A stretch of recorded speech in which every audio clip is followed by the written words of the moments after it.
Béni soit le Dieu et Père de notre Seigneur Jésus-Christ pour cette nouvelle audio.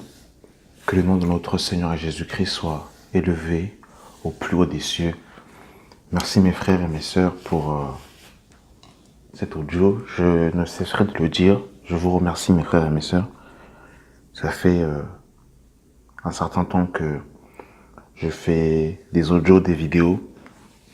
Et je vous remercie encore pour le soutien que vous m'apportez, pour vos commentaires, vos prières, votre soutien. Je remercie tous ceux qui prient pour moi dans le secret. Merci mes frères et mes sœurs, et que toute gloire revienne à notre Seigneur et Sauveur Jésus-Christ. Alors j'aimerais, bien aimé dans le Seigneur, nous parler d'un sujet sensible, un sujet dans lequel malheureusement beaucoup de chrétiens se tiennent, le péché sexuel. Et j'aimerais, bien aimé dans le Seigneur, aujourd'hui, par les Écritures, nous interpeller, nous exhorter, reprendre avec douceur, mais fermeté, sur cette pratique dans laquelle beaucoup de chrétiens sont encore. Alors, le péché sexuel, l'esclavage du péché sexuel. Comment être délivré du péché sexuel? Il y a une chose que vous devez savoir, bien aimé dans le Seigneur, c'est que la parole de Dieu, les Écritures, je dirais le Père, Dieu a envoyé son Fils Jésus-Christ dans le monde, non pas pour que tu sois un théologien, non pas pour que tu sois un débatteur, mais pour que tu expérimentes Dieu. Alors vous allez me dire, mais où est le rapport entre la théologie, les débats et l'esclavage sexuel? Alors, vous allez comprendre là où je veux en venir. Nous sommes dans Actes des Apôtres, chapitre 17, si je ne m'abuse. Nous allons nous laisser conduire par le Saint-Esprit dans cette audio pour que Dieu nous conduise. Acte 17, le verset 16. Comme Paul les attendait à Athènes, il sentait au-dedans de lui son esprit s'arrêter à la vue de cette ville pleine d'idoles. Il s'entretenait donc dans la synagogue avec les Juifs et les hommes craignant Dieu sur la place publique, chaque jour avec eux qu'il rencontrait. Quelques philosophes, épicuriens et stoïciens se mirent à lui parler. Et l'un disait, que veut dire ce discoureur? D'autres l'entendaient annoncer Jésus et la résurrection, disaient, il semble qu'il annonce des divinités étrangères. Alors ils le prièrent et l'amenèrent à l'aréopage en disant, pourrions-nous savoir quelle est cette nouvelle doctrine que tu enseignes? Car tu nous fais entendre des choses étranges. Nous voudrons donc savoir ce que cela peut être.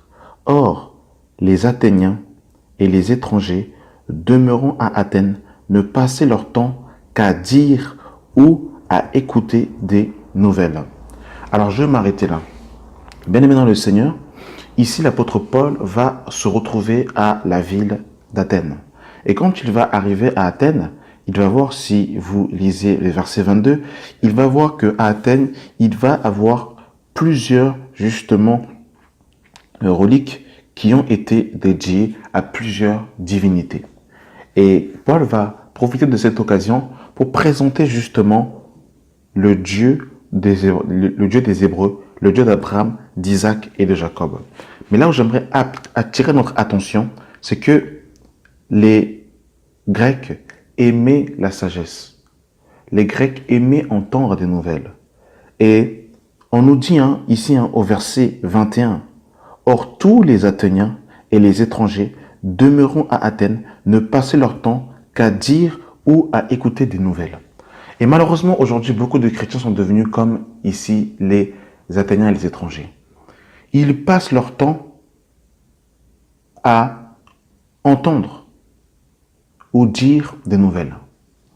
Littéralement, aujourd'hui, beaucoup de chrétiens sont devenus des débatteurs de la parole de Dieu. Il est bon de creuser pour connaître les Écritures. Il est bon de faire des recherches, des investigations pour connaître le cœur de Dieu, pour connaître le fondement des apôtres et des prophètes. Il n'y a aucun problème pour chercher Dieu, pour connaître le cœur de Dieu. Mais là où il commence à avoir un problème, c'est quand les chrétiens commencent justement à être dans des débats. Le débat de la parole de Dieu, parler d'un Dieu auquel le chrétien lui-même n'expérimente pas, n'a pas expérimenté. Et la première expérience dont le chrétien doit faire lorsqu'il accepte Jésus comme Seigneur et Sauveur personnel, que lorsqu'il passe par la nouvelle naissance, c'est la victoire sur le péché. La victoire sur le péché. Beaucoup de chrétiens aujourd'hui passent leur temps à dire ou entendre des nouvelles. C'est-à-dire, ils passent leur temps de youtubeur en youtubeur, de prédicateur en prédicateur. Ils passent leur temps justement à discuter sur les points des Écritures. D'accord. Mais très peu expérimentent la parole de Dieu. Très peu vivent les promesses que Dieu a dit dans sa parole. Quand Jésus est venu dans le monde, mon frère, ma soeur, c'est pour que tu passes par la nouvelle naissance, c'est pour te réconcilier avec le Père et surtout c'est pour te rendre libre par rapport au péché. Et ça, c'est important de le comprendre. Bien aimé dans le Seigneur, nous devons comprendre cela. Jésus est mort à la croix pour nous rendre libres. Libres par rapport à la mort, libres par rapport à Satan et à ses démons, libres par rapport aux liens ancestraux, aux liens familiaux, libres par rapport au péché.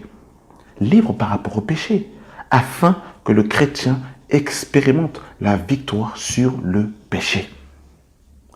Et beaucoup aujourd'hui, malheureusement, par exemple, passent leur temps à d'aller de vidéo en vidéo pour traquer les gens.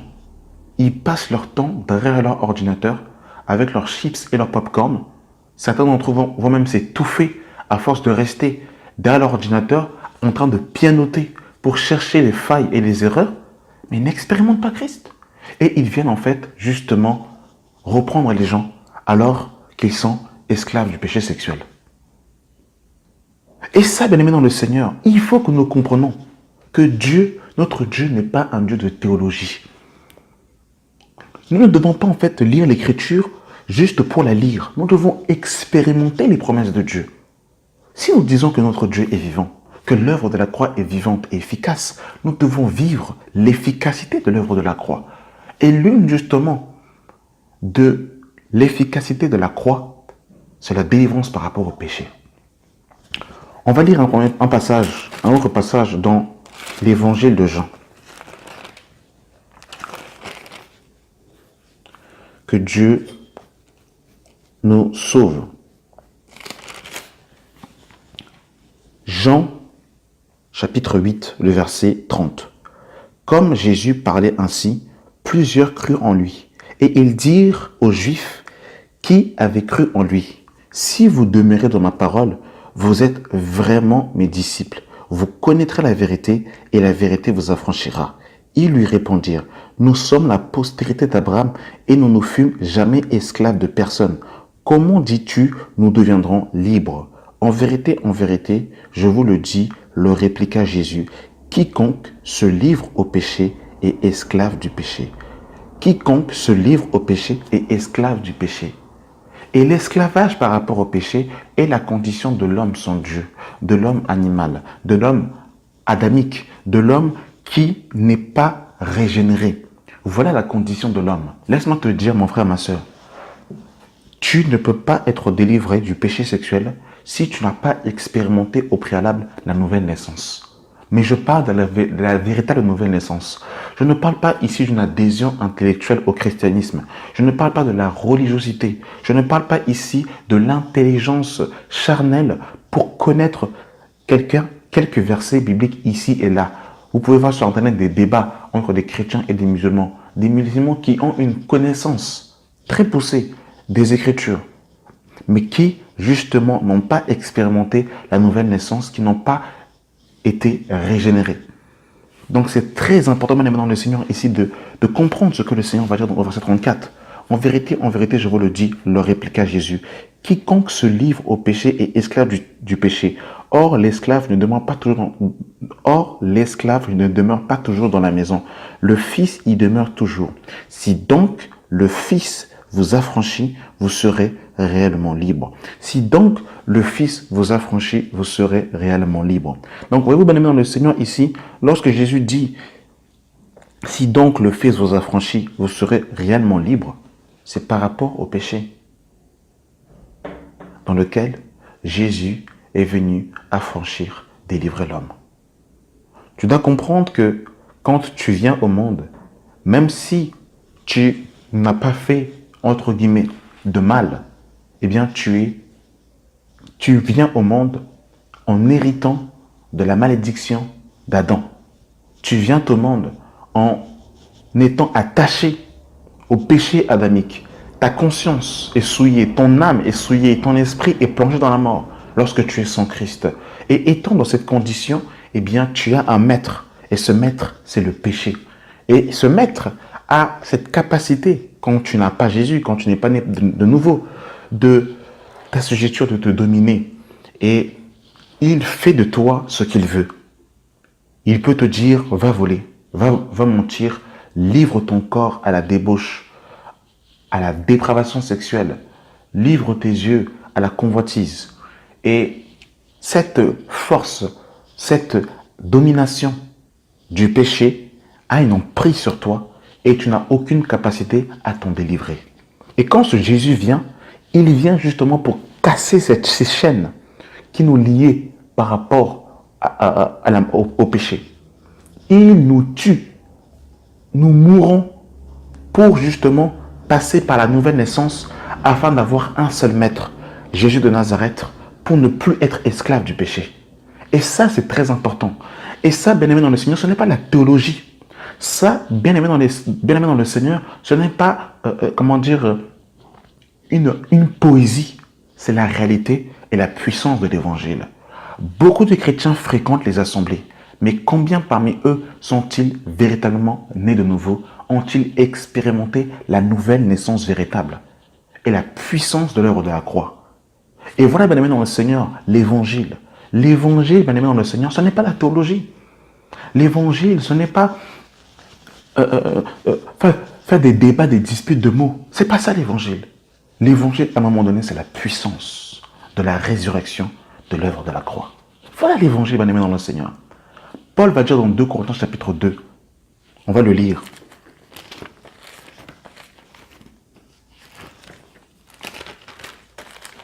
« 2 Corinthiens chapitre 2. Alors, autant pour moi, c'est 1 Corinthiens chapitre 2, le verset 2.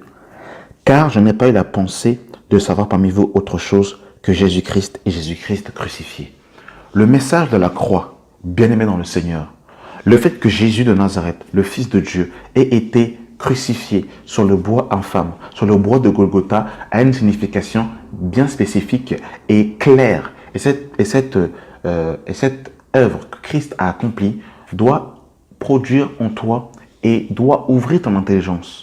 Quand Jésus est mort à la croix, selon Ésaïe chapitre 53, il a pris justement la colère qui devait tomber sur nous. Parce que quand l'homme a péché, que l'homme est tombé, eh bien, nous méritions la mort. Nous méritions la damnation. Nous méritons, en fait, d'être châtiés à cause du péché que notre père, Adam, avait posé. Quand Jésus vient, il se charge de la conséquence du péché que toi et moi aurions dû hériter. Et quand Jésus meurt à la croix, selon Romains chapitre 6, eh bien, ton vieil homme, bien-aimé dans le Seigneur, est crucifié. Romains 6, le verset 4. Nous avons donc été ensevelis avec lui par le baptême en sa mort, afin que comme Christ est ressuscité des morts par la gloire du Père, de même, nous aussi, nous marchons en nouveauté de vie. En effet, si nous sommes devenus une même plante avec lui, par la conformité à sa mort, nous le serons aussi par la conformité à sa vie. Sachant que notre vieil homme a été crucifié avec lui, afin que le corps du péché fût détruit, pour que nous ne soyons plus esclaves du péché. Car celui qui est mort est libre du péché. Car celui qui est mort est libre du péché. Alors pour que tu sois libre du péché, il faut que tu meurs. Il faut que tu meurs. Il n'y a pas de technique. Il n'y a pas, bien-aimé dans le Seigneur, je vous dis la vérité. Ce n'est pas en se bridant le corps qu'on est libre par rapport au péché. La seule manière d'être libre du péché, il faut mourir. Et le moyen que Dieu a utilisé pour te tuer, c'est la croix. La prédication de la croix pour crucifier ton vieil homme avec ses passions et ses désirs. Et tu dois comprendre, mon frère, ma soeur, que tu es mort, que tu as bel et bien expérimenté cette mort et que tu es passé par la mort. Et ça, c'est très important de comprendre cela, qu'il faut que tu réalises que réellement, tu es mort. Donc le verset 7, je relis. Car celui qui est mort est libre du péché. Et c'est pour cette raison, bien-aimé dans le Seigneur, que Christ est venu pour nous rendre libres par rapport au péché. Et ça, c'est très important de comprendre cela. Le verset 9 nous dit, je continue le verset 8, « Or, si nous sommes morts avec Christ, nous croyons aussi que nous vivrons aussi avec lui, sachant que Christ ressuscité des morts ne meurt plus, la mort n'a plus de pouvoir sur lui, car il est mort, et c'est pour le péché qu'il est mort, une fois pour toutes. Il est revenu à la vie, et c'est pour Dieu qu'il vit. Ainsi, vous-même, regardez-vous comme morts au péché et comme vivants pour Dieu en Jésus-Christ notre Seigneur. Que le péché ne règne donc plus dans vos membres mortels et n'obéissez plus à ses convoitises. » Verset 14. « Car le péché n'aura point de pouvoir sur vous, puisque vous êtes non sous la loi, mais sous la grâce. Car le péché n'aura point de pouvoir sur vous, puisque vous êtes non sous la loi, mais sous la grâce. » Voilà ce que la parole de Dieu nous dit. Voilà ce que l'Écriture nous dit. C'est que nous ne sommes plus esclaves du péché. Le péché n'aura plus de pouvoir sur vous. Et c'est bien aimé dans le Seigneur. C'est bien beau de faire des débats. Les débats sur débat, débat sur débat, reprendre les gens. C'est bien, c'est beau, c'est bien. D'accord? Vivons la parole. Expérimentons les saintes écritures. Expérimentons les promesses de Dieu. Et l'une des premières expériences, lorsque nous passons par la nouvelle naissance, selon 2 Corinthiens chapitre 5, le verset 17, « Si quelqu'un est en Christ, il est une nouvelle créature. Les choses anciennes sont passées, voici que toutes choses sont devenues nouvelles. » Voilà la parole de Dieu. Voilà les saintes écritures. Alors vous me direz, mais je suis passé par la nouvelle naissance. J'ai accepté Christ. Je suis passé par les eaux du baptême. Mais malgré cela, je tombe toujours dans le péché. La Bible va nous dire, dans le Seigneur, dans 1 Corinthiens, chapitre 6, le verset 18. Fuyez l'impudicité. Fuyez l'impudicité. Quelque autre péché qu'un homme commet, ce péché est hors du corps. Mais celui qui se livre à l'impudicité pêche contre son propre corps. Voyez-vous, bien aimé dans le Seigneur, ici le terme qui est utilisé, c'est fuir l'impudicité. Et regardez ce que Pierre va dire. Il faut que tu comprennes, bien aimé dans le Seigneur, ici, le verbe qui est utilisé pour que tu ne sois pas dans la confusion. Dans 1 Pierre 5, le verset 8. Votre adversaire le diable rôde comme un lion rugissant, cherchant qui dévorer. Résistez-lui avec une foi ferme, sachant que les mêmes souffrances sont imposées à vos frères dans le monde. Quand on nous parle en fait du diable, eh bien on nous parle de résister au diable avec une foi ferme. Mais en ce qui concerne l'impudicité, on nous dit de fuir.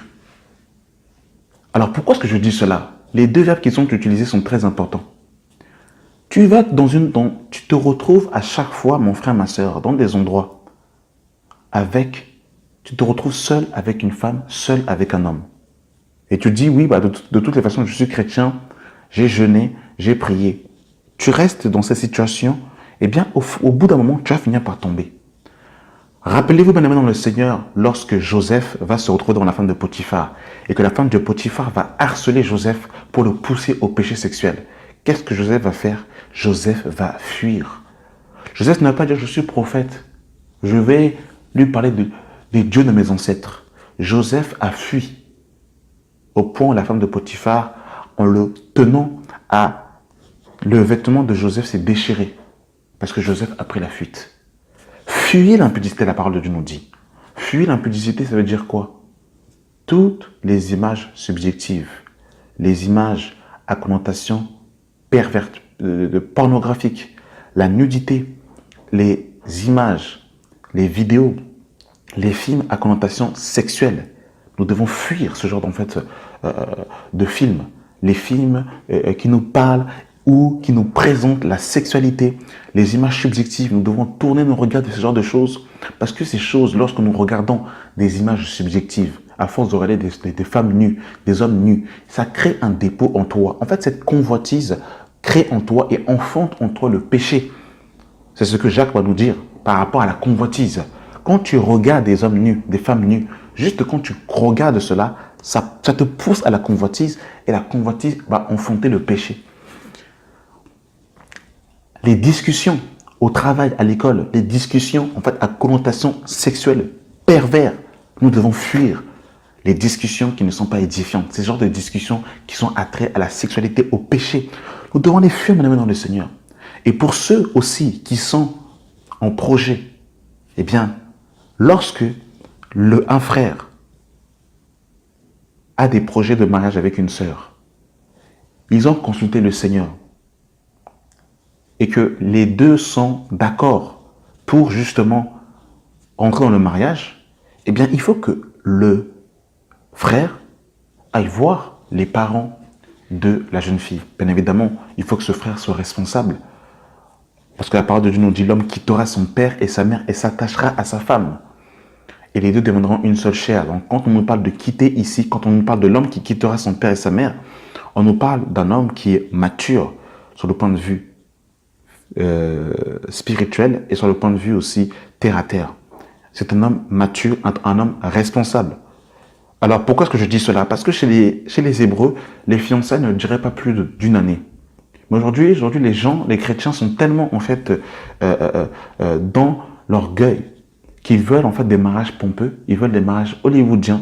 Ils préfèrent économiser pendant 4 ans, 6 ans pour avoir un mariage pompeux plutôt que d'être en règle. Donc ils vont se regarder, ils vont brûler pendant des années, et après, pendant 4 ans, 5 ans, 6 ans, 7 ans, 8 ans, ils sont là en train de se regarder. C'est pas de Dieu aussi, ça, tout ça là. Si c'est la volonté de Dieu, il faut faire les choses selon le Seigneur. On n'est pas là à tarder parce qu'il y a des réalités qui sont là. Le diable rôde comme un lion rugissant, cherchant qui dévorer.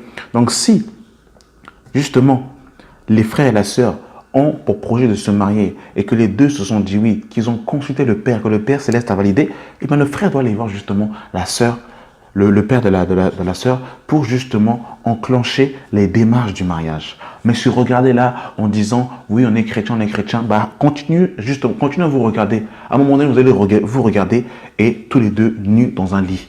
Voilà, bien aimé dans le Seigneur. Il faut à un moment donné être sérieux avec les choses du Seigneur. Il ne faut pas se croire justement comme si il n'y avait pas d'adversaire.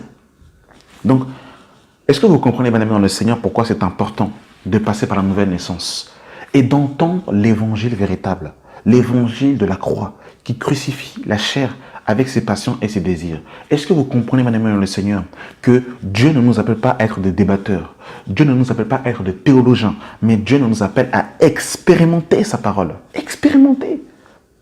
Expérimenter sa parole. Nous devons l'expérimenter. Il faut que nous expérimentons la parole de Dieu. Des chrétiens qui vont aller évangéliser. Ils veulent aller proclamer, ils veulent prêcher. Ils sont esclaves de la masturbation, de la pornographie. Ils sont dans le péché sexuel, dans la convoitise, dans l'adultère. Et ça veut débattre, ça veut aller évangéliser, ça veut prêcher. Mais il faut qu'on arrête un peu à un moment donné. Assieds-toi d'abord, expérimente la puissance de la résurrection, expérimente la puissance de l'œuvre de la croix. Expérimente cela.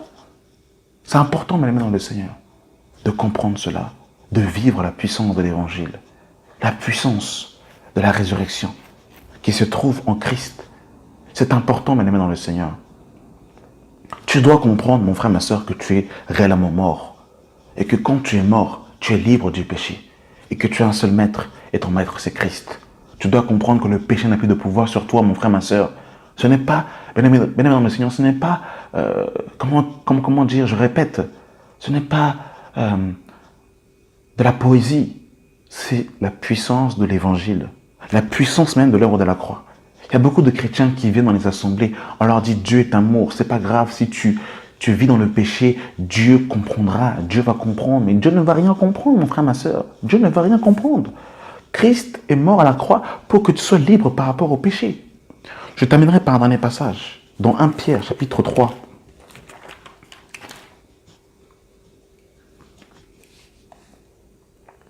Pierre 3, 1 Jean, pardon, chapitre 3, à partir du verset 9. Quiconque est né de Dieu ne pratique pas le péché parce que la semence de Dieu demeure en lui. Et il ne peut pécher parce qu'il est né de Dieu. Et il ne peut pécher parce qu'il est né de Dieu. Bien-aimés dans le Seigneur, la nouvelle naissance. Il n'y a pas de nouvelle naissance sans l'évangile véritable. Avec l'évangile bonbon, avec l'évangile chocolat, tu ne peux pas passer par une nouvelle naissance. Il faut que le message de l'évangile, le message de la prédication de la croix frappe ta conscience, comme dans Actes chapitre 2. Que tu sois interpellé sur ta condition de péché, au point où en fait tu es dégoûté du monde et tu veux réellement te repentir. Et tu dis, homme, frère, que ferons-nous? Et que tu expérimentes la vie de Dieu en passant par les eaux du baptême. En tournant le dos à ta vie passée, en tournant le dos au monde et en te tournant vers Dieu exclusivement et en marchant en progrès dans la sanctification selon 1 Thessaloniciens chapitre 4. En vivant la parole de Dieu, en étant correctement enseigné dans une assemblée où l'évangile est réellement prêché. L'évangile qui ne te parle pas de la sanctification. Il y a des assemblées où on ne parle pas de la sanctification. On ne parle pas de la crucifixion de la chair. On ne parle pas du retour de Christ. On ne parle pas du renoncement à soi-même. Mais on dit seulement, viens Jésus, tu seras béni. Donne ton offrande, tu seras béni. Tu es champion, tu es la tête et non la queue. La tête et non la queue, mais tu es dans le péché sexuel, dans la masturbation, dans l'adultère, dans la convoitise. Et quelle tête? Tu as quelle tête? Il n'y a qu'une seule tête, un seul corps. Et dans ce corps, la tête, c'est Christ. Et nous sommes ses membres. Bien-aimés dans le Seigneur, ne tordons pas les Écritures, ne prenons pas des passages hors de leur contexte pour justement asseoir les chrétiens dans l'ignorance et surtout loin du Seigneur parce qu'ils sont dans l'esclavage. Si donc le Fils vous a franchi, vous serez réellement libre. Ne cours pas après l'imposition des mains pour être libre. Ce n'est pas un homme qui va te rendre libre, c'est Christ qui a franchi, c'est Christ qui libère. Voilà pourquoi il faut expérimenter. J'aimerais encore nous affirmer encore, expérimenter la parole de Dieu. Voilà pourquoi ce que Jésus dira à Nicodème dans Jean 3. Ce qui est né de la chair est chair, ce qui est né de l'esprit est esprit. Ne t'étonne pas que je t'ai dit, il faut qu'un homme naisse de nouveau. La nouvelle naissance, le message de l'évangile, Jésus-Christ, mort, enseveli, ressuscité le 3e jour.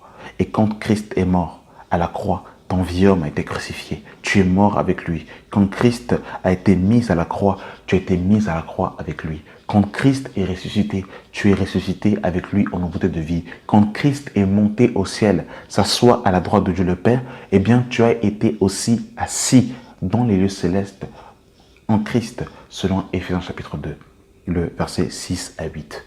Est-ce que tu comprends, mon frère? Est-ce que tu comprends que tu dois expérimenter Dieu? Est-ce que tu comprends que Dieu, ce n'est pas la théologie, que Dieu n'est pas un théologien, que Dieu n'est pas un débatteur, mais que la parole de Dieu est vivante et efficace. Et nous devons justement vivre la puissance de l'évangile afin de mourir par rapport au péché, de ne plus être esclave de la convoitise, de ne plus être dans l'adultère, dans le péché sexuel, dans la pornographie, la masturbation, mais d'expérimenter véritablement la puissance de la résurrection. Voilà, j'ai voulu nous exhorter, bien aimés dans le Seigneur, à vivre et expérimenter la parole de Dieu, la puissance de l'évangile, l'affranchissement du péché, la mort par rapport à Adam et la résurrection par rapport au dernier Adam. Amen. Merci d'avoir pris le temps d'écouter cet audio et que la grâce et la paix soient avec vous dans le nom de notre Seigneur et Sauveur Jésus-Christ. Amen.